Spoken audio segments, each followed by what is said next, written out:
आप सभी को शुभकामनाएं। चलिए हम शुरू करते हैं आज का अखबार जनसत्ता से, जो कि 8 सितंबर का है। हमको क्या पढ़ने की आवश्यकता है? पहला, प्रधानमंत्री मोदी के पंजाब और मणिपुर दौरे की तैयारी तेज।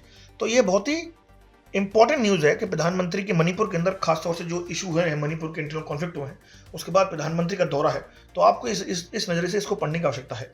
भारत और यूरोपीय संघ में व्यापार समझौते के लिए व्यापार जाएंगे तेज। फ्री ट्रेड एग्रीमेंट की बात चल रही है between UK and EU and India. तो फ्री ट्रेड एग्रीमेंट क्या है, क्या उसका इंपैक्ट होगा, भारत के ऊपर क्या असर पड़ेगा, कौन कौन से प्रोविजंस में आ सकते हैं, ये आपको पढ़ने की आवश्यकता है।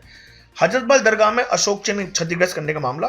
अशोक चिन्ह भारत की संप्रभुता से जुड़ा हुआ एक टॉपिक है, इसलिए बस आपको उसको पढ़ने की आवश्यकता है कि ऐसा क्या हुआ और ये सब इश्यूज।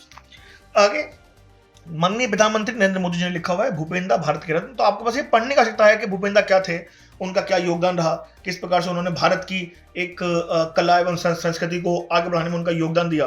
राइट, ये आपको पढ़ने की आवश्यकता है। इसके आगे, भारत के उपराष्ट्रपति भत्ते सहित पद लेकिन नियमित वेतन नहीं। अब चूंकि हमको पता है कि उपराष्ट्रपति का फिर से अभी एक बार मत होने वाला है, तो आपको ये जानने की आवश्यकता है कि क्या हमारे संवैधानिक ऐसे प्रावधान हैं जो उनकी नियुक्ति के क्या इश्यूज हैं, उनके भत्ते क्या हैं, क्या उनको पैसे मिलते हैं। तो हर प्रकार के जो संवैधानिक प्रावधान है आपको यूपीएससी की प्रारंभिक परीक्षा से जुड़ के पढ़ने की आवश्यकता बेहद तरीके से है। आगे, जापान के प्रधानमंत्री शिगेरू इशिबा ने दिया इस्तीफा। नाउ ये टॉपिक बेहद इंपॉर्टेंट इसलिए है, ऐसा बोला जा रहा है कि ये इंटरनल पॉलिटिक्स हुआ है बिकॉज यूएस और जापान के बीच जो ट्रेड डील होने वाली है उससे संबंधित। तो मुझे लगता है एक यूनिपोलर वर्ल्ड का इशू है, राइट, और आपको इसको इसी कॉन्टेक्स्ट में देखने की आवश्यकता है। यूएस का रोल या फिर जो लगातार रोल हो रहे हैं भारत का, जो भारत के ऊपर यूएस लगातार प्रेशर बना रहा है और भारत लगातार अपनी रीच बढ़ा रहा है towards the Japan, Russia and China kind of countries. तो ये उस संदर्भ में हमको देखने की आवश्यकता है।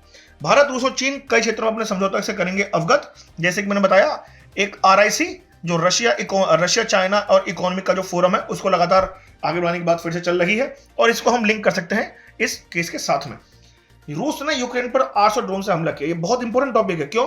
क्योंकि लगातार ट्रंप की और व्लादिमीर पुतिन से बातचीत होने के बाद भी यूक्रेन भी रशिया पर अटैक कर रहा है, रशिया भी यूक्रेन पर अटैक कर रहा है। तो हम सोच सकते हैं कि जो यूनिपोलर वर्ल्ड है दुनिया का, शायद वो खत्म हो रहा है और मल्टीपोलर वर्ल्ड की तरफ आगे बढ़ रहा है। तो हमको इसी कॉन्टेक्स्ट में इसको समझने की आवश्यकता है और पढ़ने की आवश्यकता है। और आज के इस अखबार में बस यही सब टॉपिक है जो आपको यूपीएससी से संदर्भित समझने की आवश्यकता है। मैं आशा करता हूं कि आप लोग समझे हैं आपको क्या पढ़ना है और किस सेक्शन तक पढ़ना है। देखते रहिए व्हाट टू रीड और घर बैठ के खूब सारी मेहनत करते रहिए। All the best.